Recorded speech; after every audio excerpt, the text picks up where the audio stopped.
இன்னைக்கு கார கொழுக்கட்டை எப்படி வீட்லேயே அரிசியை ஊற வச்சு ஈஸியாக சிம்பிளாக செய்யலாம்னு சொல்லிட்டு பார்க்கலாம்.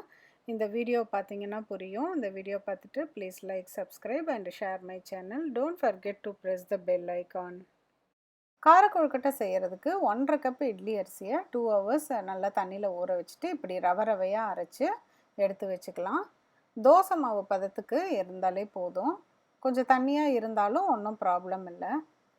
இப்போ இதை எடுத்து வச்சுட்டு ஒரு பேனை வந்து 1.5 டேபிள் ஸ்பூன் நல்லெண்ணெய் விட்டு சூடு பண்ணிக்கலாம். அதுக்கப்புறமேலு கடுகு போட்டு பொரிஞ்சதும் இதில் 2 டீஸ்பூன் கடலைப்பருப்பு போட்டு வறுத்துக்கலாம். கடலைப்பருப்பு நல்லா ப்ரௌன் ஆனதுக்கப்புறமேலு 1/2 டீஸ்பூன் பெருங்காயத்தூள். பெருங்காயத்தூள் நல்லா வந்து கொஞ்சம் நிறையாவே போடலாம், நல்லா வாசமாக இருக்கும். அப்புறம் காஞ்ச மிளகாவும் கருவேப்பிலையும் நல்லா பொடியாக கட் பண்ணிவிட்டு வதக்கிக்கலாம். இப்போ நம்ம அரைச்சி வச்சுருக்க அந்த அரிசி மாவை இதுலேயே சேர்த்திக்கலாம். இப்போ லோ டு மீடியம் ஃப்ளேமில் வச்சுக்கலாம். கொஞ்சம் தண்ணியாக இருந்தாலும் ஒன்றும் ப்ராப்ளம் இல்லை. கொஞ்சம் சால்ட் ஆட் பண்ணிவிட்டு நல்லா வந்து கிளறி விடலாம். நான்ஸ்டிக் இல்லை அப்படின்னு சொன்னால் கூட நார்மல் நம்ம வடை சட்டியில் வந்து கிளறினாலும் நல்லா ஒட்டாமல் நல்லா தான் வரும். அப்போ கொஞ்சம் லோ ஃப்ளேமில் மட்டும் வச்சுக்கணும்.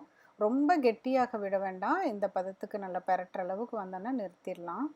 இப்போ வந்து நல்லா சூப்பராக வந்து ஓரளவுக்கு லைட்டாக வெந்து வந்துருச்சு.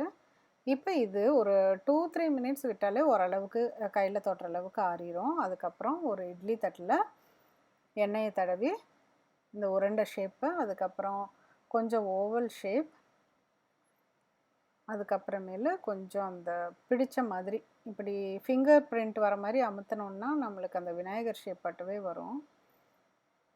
இப்போ இந்த மாதிரி இட்லி தட்டில் வச்சுட்டு ஒரு 20 மினிட்ஸ் நம்ம வந்து வேக வைக்கணும். எவ்வளோ தூரம் அந்த மாவு நம்ம வதக்கிறப்ப வெந்திருக்கோ அதை பொறுத்து இருக்குது. ஸோ ஒரு 18 to 20 மினிட்ஸ் வேக வச்சா உள்ளெல்லாம் நல்லா வெந்துடும். ரொம்ப நேரமும் விட்டுறாதீங்க, அப்புறம் கெட்டியாக போயிடும். இப்போ பாருங்கள், லைட்டாக வந்து மேலே தண்ணி பூத்த மாதிரி இருக்கும், அதுலேயே வெந்துருச்சுன்னு தெரியும். இப்போ சூப்பராக வெந்துருச்சு.